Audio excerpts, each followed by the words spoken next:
All right, so I have good news and I have bad news. So the bad news is that we have one more panel and we're going to talk about things like derivative contracts. The good news is that the dean is coming to deliver her closing remarks at about 4:45.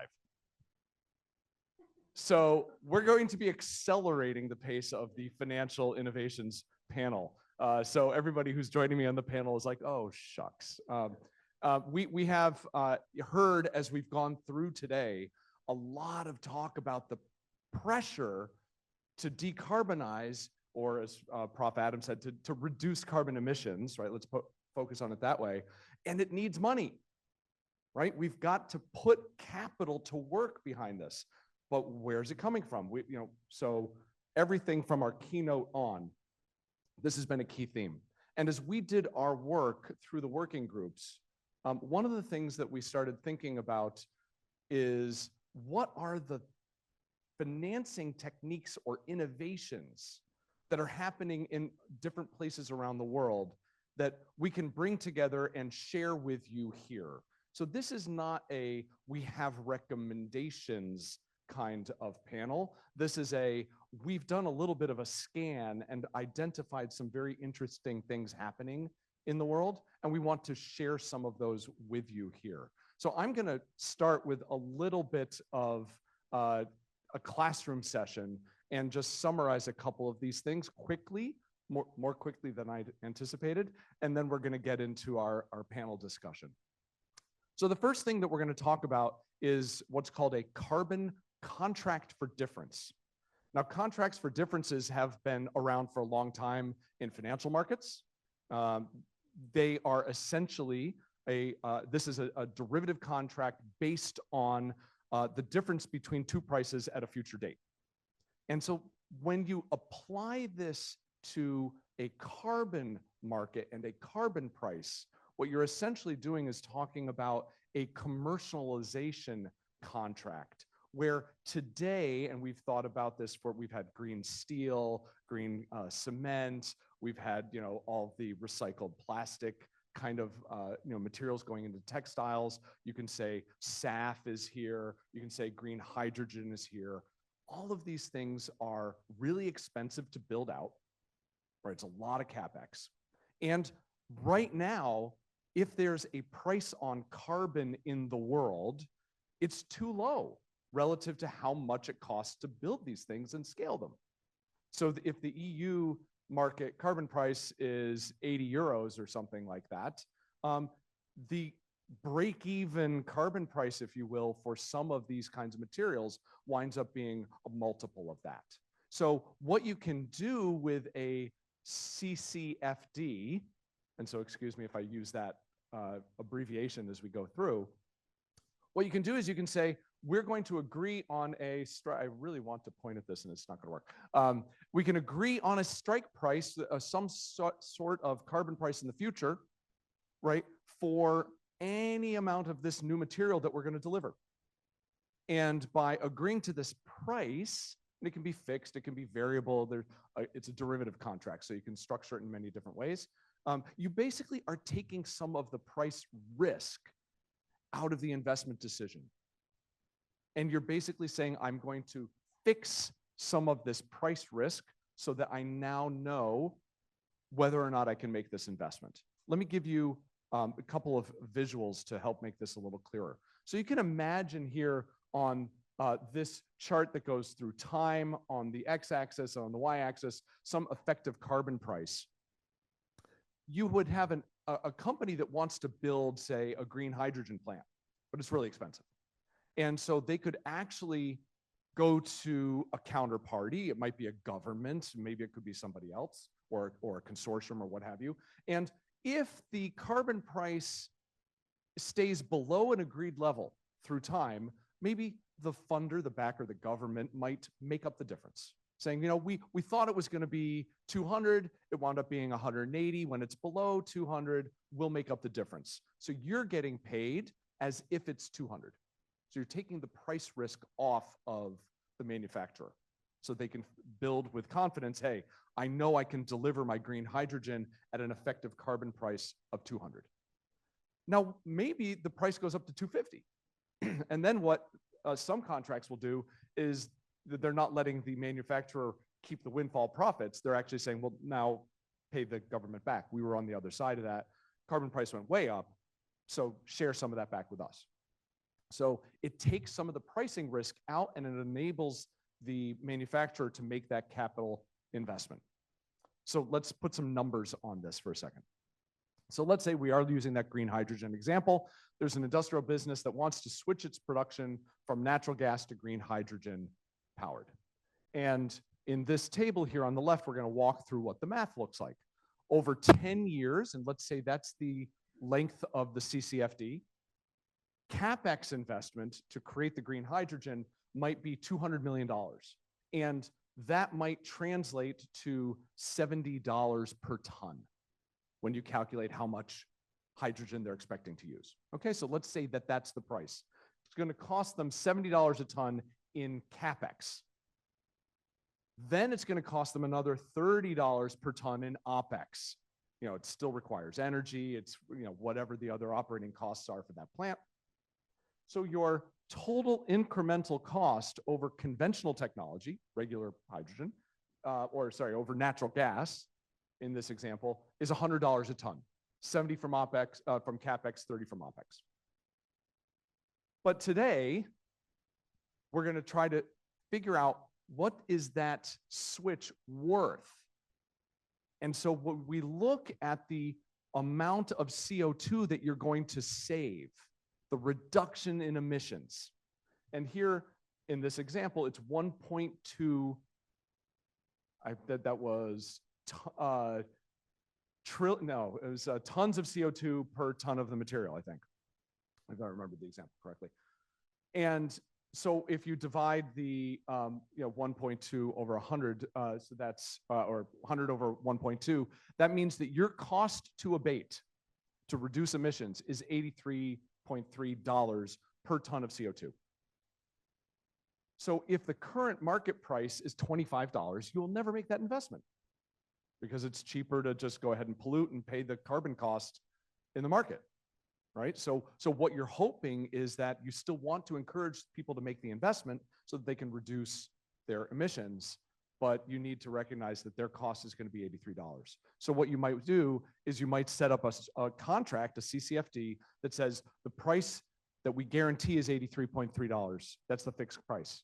If the market price goes up, but it stays below 83.3, the government subsidy will go ahead and make it up to you. And if it goes above that, maybe you pay the revenue back. So conceptually, sorry, this is 4:35 after sitting in the room for a long time. So conceptually, what we're trying to do is take price risk away and transfer that risk to somebody else. So there are a bunch of these in process. I know this is going to be too small for you to probably see here in the room. If you're online, you might be able to see it actually more easily. And there's a lot of work being done in Europe, right? Some of the original CFD applications in this market were actually in the electricity markets. In the UK, they've used this a lot. And they're starting to use this now for carbon capture, utilization, and storage. Denmark, there's an ICC contract in the UK. Canada, they're doing something like this. And then they're just getting up and running in the Netherlands and interestingly in Germany. And I'm going to highlight in Germany because whereas the other ones are really focused on a lot of carbon capture and utilization and storage, in Germany, their new system that they're just getting up and running is all eligible industrial sectors. So it has much broader applications. So you can imagine it applying to something like SAF if you wanted to go there. And so when we start thinking about where could you apply this, just simply, if you think about what your kind of technology pathway is in some of these, whether it's building supplies or other things, at about 80 euros per ton, you're right around break even for some work in cement, maybe green ammonia for shipping as well, getting close there. Green hydrogen, much higher, and then green steel, much higher. So this is the backdrop that we have. And we're trying to think, okay, so where could you take something like CCFDs and apply them here in ASEAN? What are the pros and cons? Does this make sense? So the pros kind of Well, we get a long-term price hedge. We might be able to therefore speed up the adoption of low carbon technologies by increasing their investment attractiveness, which would reduce the financing costs. It becomes a cost-effective option for governments, essentially, because you're going to get something out of this. You're going to have, now all of a sudden, you're going to have green hydrogen production in your country, and that is good for your country, right? If that's in your neighborhood. And we spoke with somebody associated with the World Bank who highlighted the fact that actually there are knockoff effects on this, or knock-on effects, I should say. So if you were able to get some funding for green hydrogen, now imagine that passes into green fertilizers, right? You get into the ammonia cycle, you get into the fertilizer cycle, right? So having some of these basic materials funded in this way actually now unlocks some of the green demand. Oh, I want to do green fertilizers, I need green ammonia. I have a contract for green fertilizers. You've now instantly created guaranteed demand for green ammonia. How are you going to get green ammonia? You're going to go back up into green hydrogen, things like that. So it's systemic in nature. So it sounds great, but yeah, there are cons as well. So we have these examples. They're carbon capture, utilization, and storage. Maybe they're in electricity markets. Are those things actually comparable to the basic materials we're talking about here? We need to do more work to understand that. You need a counterparty with a long-term perspective, right? So we go back here. These are developed market governments, and yeah, who's going to be on the other side of one of these contracts? If this is all we're really going to get to work with, governments on the other side, how easy is that to do that here in ASEAN? Maybe not all that easy, right? The accurate measurement and reporting of the carbon emissions is actually extremely important, because you have to have the data that tells you this is the cost per ton, this is how much emissions I'm saving. If I don't have that data, then how much do I trust this? So you need to have that. This was one comment again from the World Bank. The good thing about doing this in the EU is you've got all these regulations now that are requiring companies to track and measure and report this. So that kind of creates the underlying environment for this kind of contract to be successful. And then how do you price it, right? How'd they get 83.3? I know the math, but is that the right price? Who wants to be on the other side of that? And what do you do here in ASEAN where we don't, we in Singapore have a carbon price. It is too narrowly applied and too low, but we have one, but our neighbors don't yet. Some are developing, but they're going to start low. What do you do? How broadly could you roll this out? Do you get a price by looking at some other market? Do you get a price by looking at voluntary carbon markets? So, we have to think, are there counterparties we could look at here? We've got some examples, governments, maybe we could expand this to non-governments in some way. Think about other reference prices to use. If you're working on something that's in a market that's affected by CBAM or, another one of these border adjustment mechanisms, you're already tied to the price in your export market. So that could be interesting. So we're trying to figure out exactly where we go with this, but that's just CCFDs. We kind of got excited about that one and wanted to share more about it, but there are lots of other ideas under development in different parts of the world. So advanced market agreements. If the issue is how do I have security in demand? I know that if, field of dreams, if you build it, they will come. If you build this plant, will you guarantee that you're going to buy a certain amount of this green material at a price? So an advanced market agreement is a guarantee for future demand to support the longer term capital investments. A contract for availability. This is being used in the CCS market. A public-private partnership funding model could be something, it's used in lots of other applications. Could it apply here to help build some of these big basic material kind of manufacturing facilities? There are different market-based mechanisms that are like tradable certificates and things of that nature.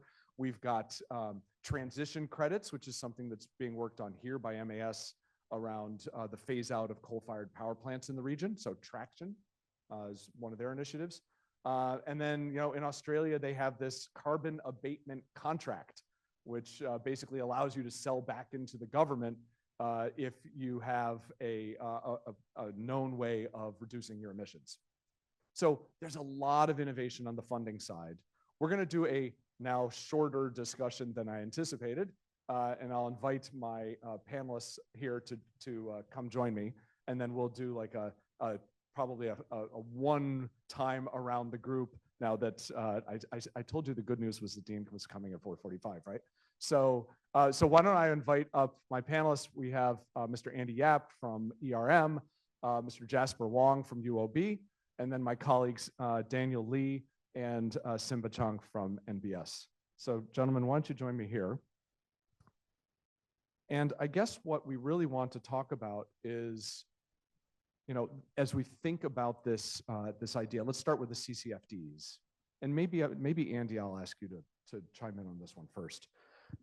We've kind of learned about what it is, what it means, and there are lots of pros, but there are lots of challenges here in ASEAN. What's your take and your experience about whether or not this could get up and running here in some form, and what that might take?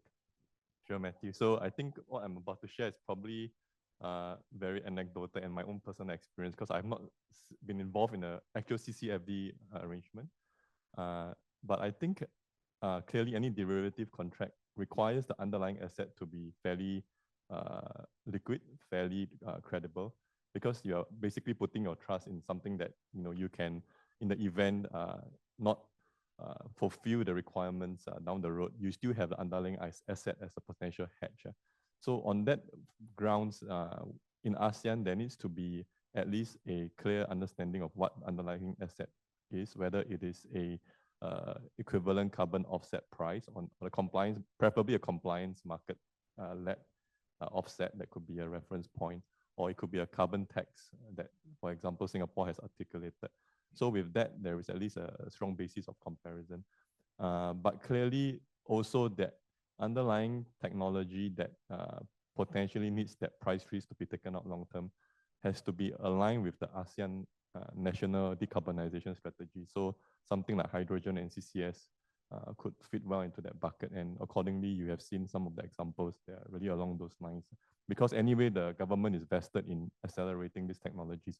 So they already have inherent view on it, and they're willing to take the price risk to stomach that risk long term. Yeah, so I think really comes down to the underlying asset and the peripheral frameworks, the peripheral taxonomies that guide the reference asset. Oh, that's great, thank you. Jasper, so traditional banking, right? This is where people go, right? If you want to finance things, today you go to the financial system. What makes it so hard to get funding for these kinds of investments?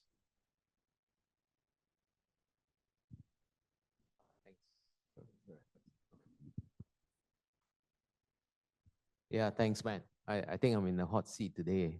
We're all talking about money, and just give you a bit of context, right? What we're talking about CCFD, the contract for differences is not new, right? We have contract for differences in the electricity market, which is very stable and common. But yet in Singapore, we don't have the long-term market yet. We can do 90 days, we can do 6 months, but going out further out, you really need to have a very strong summer or very strong balance sheet, which is actually happens 2 years ago when the retail market started unwinding, and that was the issue because the retailer go fixed price on us, which is fantastic for the end user, but they kept the other end open, right? So they were subject to fluctuation on the other side. So very apt example is what's happening in Singapore. If you look at the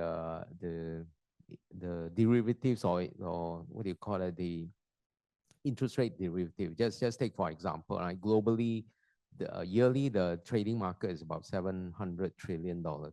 US dollar interest rate swap, it's about 168 trillion. What we are just starting off on carbon credits is about 15, 20, 30 billion. Small, but I think it will need, like Andy said, the fundamentals needs to be there so that we know that somebody is standing behind. We used to have a electricity trading desk in Singapore. Of course, now the market is almost dead. So where do we go from here, right? That's the question. Everybody wants to find out, hey, how can I hedge my carbon risk, right? I mean, we know that the government, Singapore government has set a very good example. We go from what, $5 to 25, 2026, we're looking at what, 45 maybe, and then 2030 is about 50 to 80. Now, question is, if you're looking at what the government is setting out, then you should be thinking that, hey, I should be in the money, right? If I know where the market is going. But however, if you think about it, the government is also now trying to import 2 gigawatts of low carbon electricity to be exact. Then you will start wondering, right? So if the low carbon electricity starts to come in, then what happened to the carbon price, right? So there's a lot of consideration that is not really a one-way bet, right? It's not so certain. So from that perspective, I think banks is also worry about risk, and we should be, right, because we're protecting the public's money in terms of how we do the investment, how we do our trades. So the question is, where do we go, right? My sense is that we should look at the REX market, which is a single type, very sort of homogeneous, because if you look at whether it's solar or wind, geothermal, mini hydro, maybe. And these are quite homogeneous in terms of how you calculate, how you record, how you do your metering. And then that's where you can start learning a bit more. We have been talking to IREX and, in terms of how they're doing their trade. But even in the renewable energy market, you don't have long-term trading market, which we are trying to work with them to see if there is opportunity for us to create a market from that sense. So we are in the curbs of starting off. I think the other point is also, even carbon credits for Singapore, you can only offset 5% of your emissions. So that's very limited. The thing is that we do need the government to come in to help drive the compliance market. And also in ASEAN, I think we need to work together as one. Unfortunately, now that in the REX market, that there seems to be a arbitrage market. I think somebody asked that question, because Singapore now, if you go to the REX market, people are buying around $40 per rack. That's one rack is 1 megawatt hour. If you go to Vietnam, if you go to Thailand, if you go to around the region, the price is like $1 to $5, right? So you can see that's a huge difference. But however, if you go with the RE100 convention, you cannot really take advantage of that because you need to have connectivity. So there are a lot of issues that we can think about, and we can solve them. But to me, ultimately, is the need for the hedging instrument, and plus the buyers who are willing to pay for it. Yeah. Yeah, these are not actually new issues, right? I mean, these are the common issues that we have to wrestle with in finance all the time. It's risk and price. I mean, Simba, from the academic perspective, like as we think about, we're talking about a derivative contract to help fund this. Like, what can we learn from what's already been done and studied? I guess I will make this session even more academic. When it comes to pricing, I think the pricing of a CCFD is not really well discussed or well studied relative to other aspects, such as the mechanisms, benefits. I think maybe there's a reason for under discussion. Could be related to, for example, if you can view this CCFD as an insurance product. Essentially, government is providing insurance, protecting these project developers against carbon risk. So government is on the other side. And of course, government is hoping that if the carbon price keep rising, in the end, they don't need to pay anything, right? So it also makes sense because government is assuming the risk, but at the same time, government control the factors affecting the risk. So it's actually a perfect match, which is good arrangement. But of course, we know that things may not go according to government's plan. In the end, maybe we have a carbon oversupply and then carbon price may drop. In that case, of course, the project developer will be paid. So this insurance is valuable. No insurance is free, so it should be priced. But how to price it? Actually, I guess it's not that hard because we can view this CCFD as a put option, right? So this project developer will have the right to sell the carbon credit or carbon savings to government at a strike price. Then we can use, for example, the Black-Scholes formula. It's very like an intimidating formula to do the pricing. So you need is risk-free rate, you need the carbon prices, you need the strike price, you need the time to maturity, and you can do the calculation. So it can be priced, it should be priced.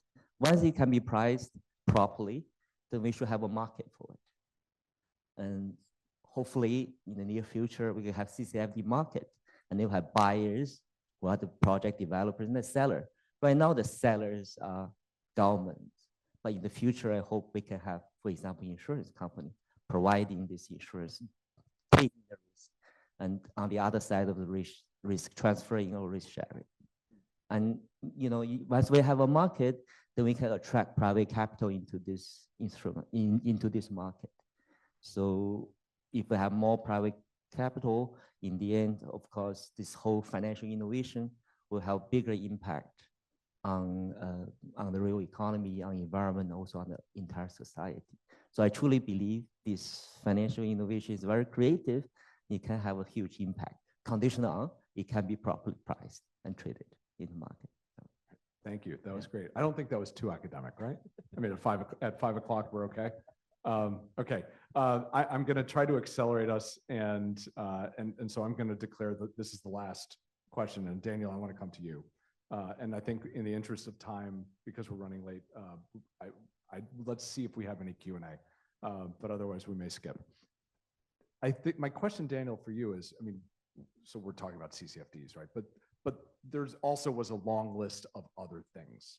So if we're thinking about how do we unblock the capital that is needed to make these big investments for green materials, say, how does that fit with carbon markets, carbon credits, whether it's voluntary, the traction work?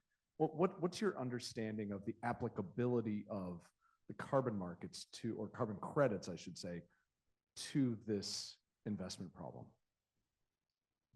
Thanks, Matt. I think maybe answer in two parts, right? I guess from my background, what I've seen is for new facilities or new infrastructure investment, classically, sort of a put option on government is helpful, right? So even when, and this is not green technology, but when they were trying to construct the LNG terminal in Singapore, trying to get contracts through EMA allowed for vesting contracts at the time, right? So basically some sort of demand from natural gas. But if you think about how transition credits or attractions, the coalition that MAS kind of sponsors in Singapore, there the role is slightly inverse. It's not about trying to create new infrastructure, it's trying to phase out existing infrastructure, if you were.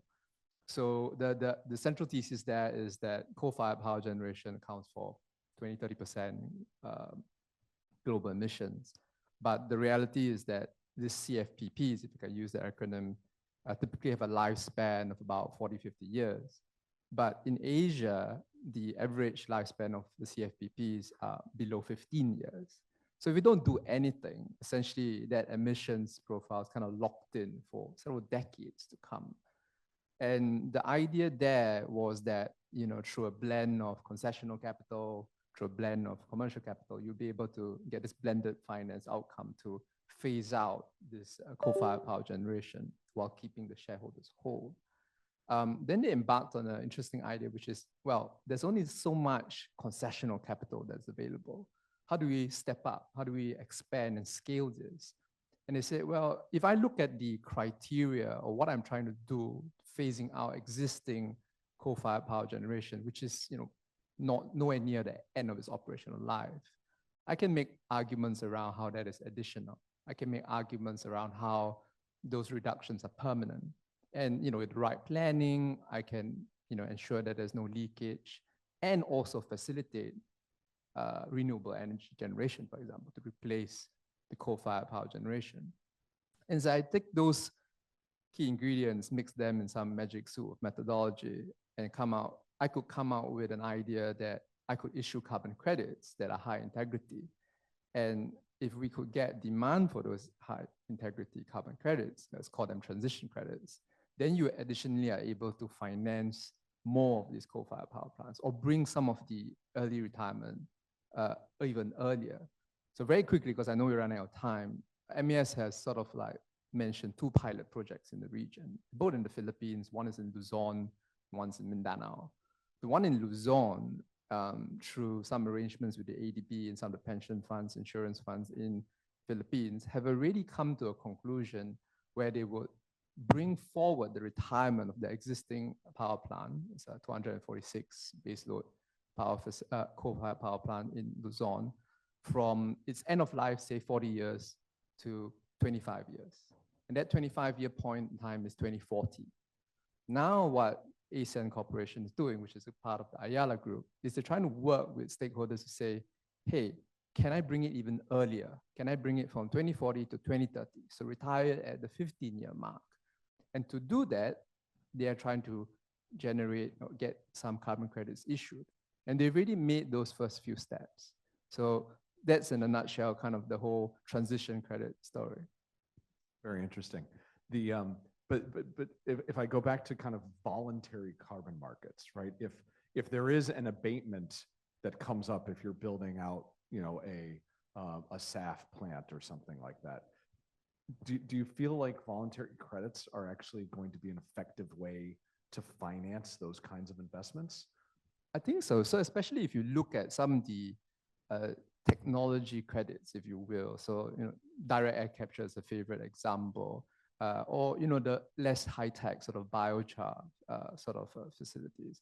You get companies who maybe some business models are to generate and sell those credits in and of itself, right? And those what we call carbon dioxide removals or CDRs have a market actually.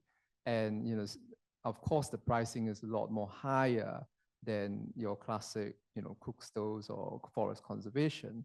But actually, if you look at some of the international guidance like SBTI and some of these best practices, there's a lot of focus on more permanent removals, and that's maybe more resilient in terms of demand. So certainly you're getting the voluntary carbon market as an example here, as a tool to kind of finance these technologies, and hopefully they scale.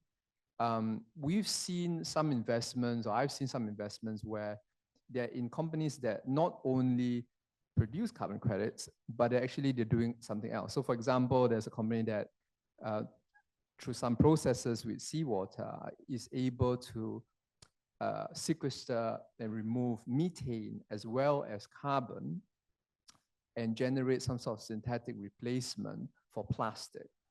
So, and these materials then used for straws, for example. So, you can imagine all the fast food companies are going berserk, like, give it to me, right? Because not only do I replace plastic, I also sequester methane, I also sequester carbon dioxide. That's their main product.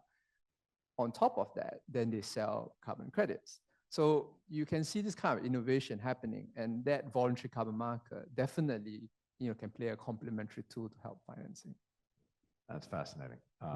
The amount of innovation that's happening in this space right now is really incredible. The challenge is, of course, we've got to scale it up much more quickly than it already is. As I've noted, we are definitely over time. Why don't we do this? If there is one pithy question in the audience, we have a question here. Maybe we can grab here. Take mine.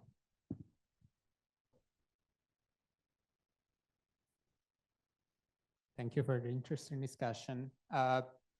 So when we were thinking about CCFDs, striking the price is also a political decision because it matters about like which company is going to get the funding and which is not going to. And if the price strike is decided by the government, it's a political decision. What gives an insurance, as you were putting up in the future, that power to make political and strategic decision for a country?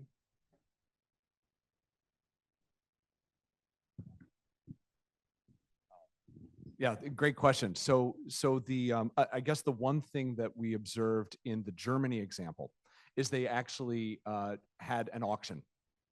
So rather than so it's competitive bids from the companies, right? So they are going out to the government is going out to the companies and saying, we are looking forward to funding these kinds of projects. Give me your bids. So it's actually taking that political risk off the table, which was quite interesting. Now, what kind of bids are you getting?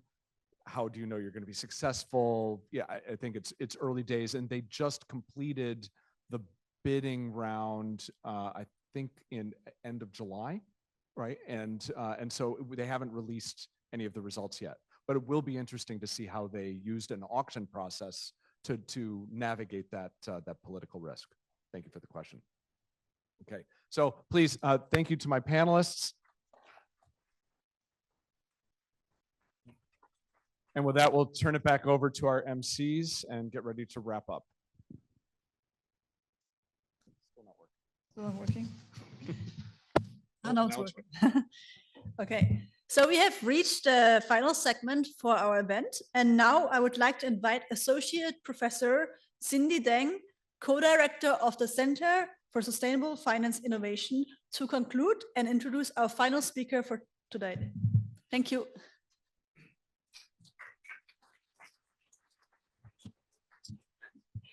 Good afternoon, everyone. Just want to say thank you for staying with us until now. And as we approach the end of this forum, I just want to take a moment to express our greatest gratitude for all the peoples who contribute to this forum, to our distinguished panelists, speakers who inspiring us to think harder, like all these challenges and opportunities along the journey, and to all the remaining work group members and our research team. In the past 3 months, you worked so hard and which laid the ground for today's rich discussion.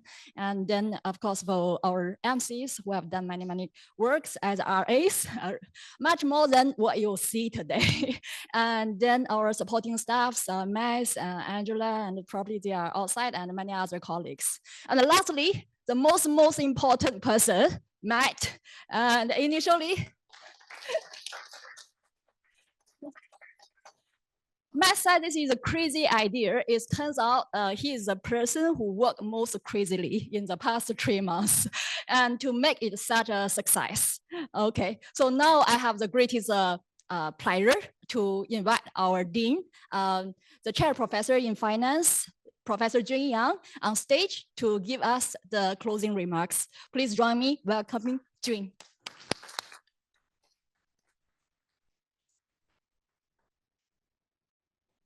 Thank you, everyone. I know you've done a great, amount of work this afternoon to be part of this important forum.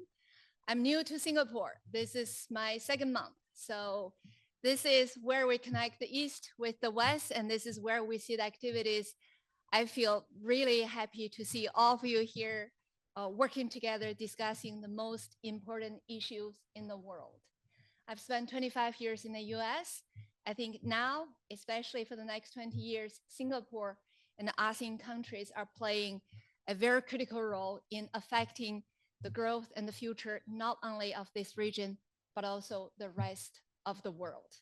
What we discuss here today is going to be important for the future of this earth that is not only for ourselves, but also for our children and our children's children. So as the dean, I need to say a few things about the school. So NBS, Nanyang Business School, is a premier business school within a world-class technological universities. So we have top-class research Also, we care about the impact. We want to contribute to solving these most emerging as well as long-lasting challenging problems, right? Climate risk is one of them. I'm very happy to see many of you either from the industry, from the government, and from the scholastic world. We're working together on solving these most challenging, but the most important issues that we are facing, not only for now, but also for the next 5, 10, or 20 years.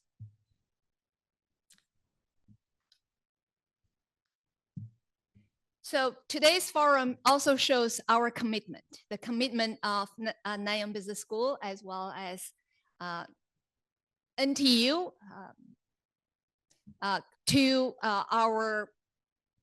the commitment to solve these critical problems.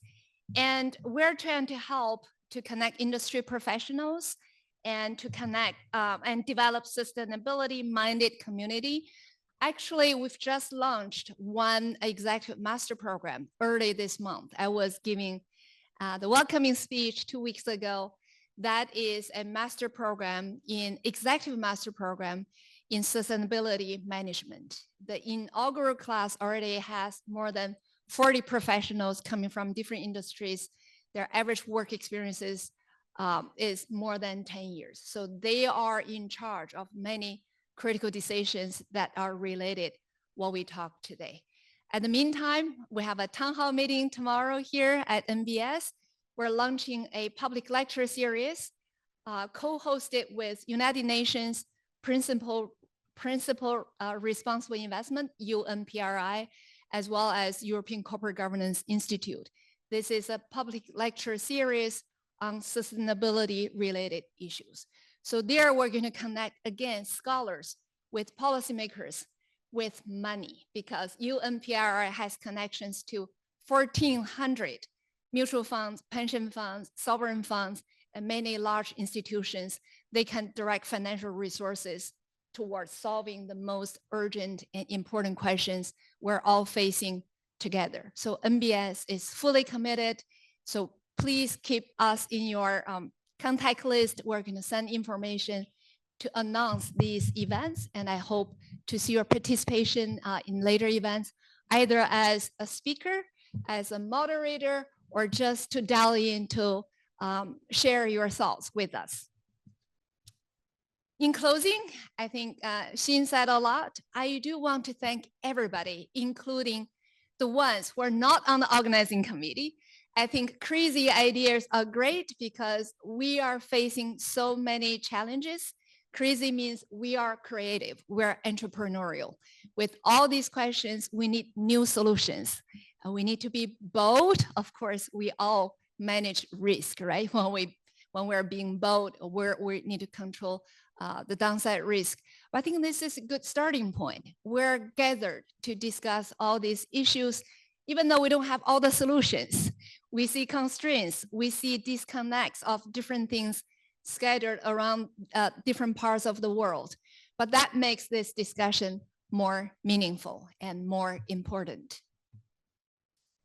So I'm very proud to be a partner, to partner with all of you in this journey. And on behalf of NBS, I wish you every success in your own and our collective decarbonization ventures. I want to say thank you and enjoy the rest of your evening. Have a pleasant lunch, dinner, and enjoy the company of each other. Thank you very much.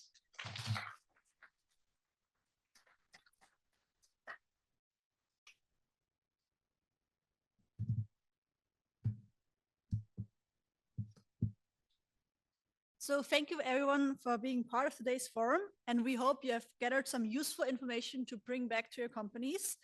And before you leave, please fill out this survey. We want to hear your thoughts, and we want to also hear how to make this forum more useful for you and your organization. With that, we wish you a great evening ahead. Thank you and goodbye. And also on a side note, if you fill out the survey, you will also get notified when we publish the playbooks, so you will not miss anything.